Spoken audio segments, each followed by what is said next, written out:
ಈಗ 336ನೇ ಕಥೆಯನ್ನು ಕೇಳೋಣ.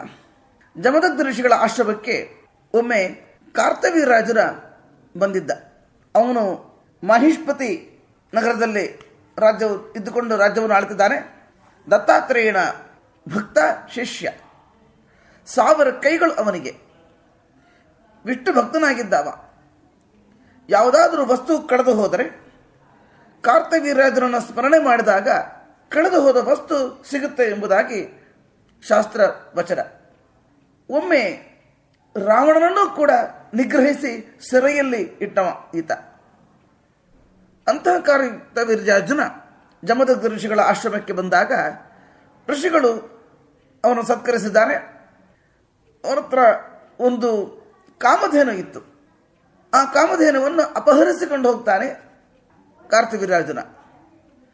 ವಿಷಯ ಗೊತ್ತಾಯಿತು ಪರಶುರಾಮನಿಗೆ.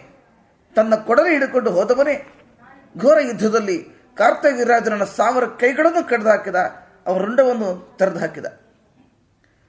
ಆ ಗೋವನ್ನು ಮರಳಿ ತಂದಿದ್ದಾನೆ. ನಂತರ ತಂದೆಯ ಒಂದು ಅನುಜ್ಞೆಯಂತೆ ತೀರ್ಥಯಾತ್ರೆಯನ್ನು ಮಾಡಿ ಬಂದಿದ್ದಾನೆ ಪರಶುರಾಮ. ಇಲ್ಲಿಗೆ 336ನೇ ಕಥೆ ಮುಕ್ತಾಯವಾಯಿತು. ಶ್ರೀಕೃಷ್ಣ ಅರ್ಪಣಮಸ್ತು.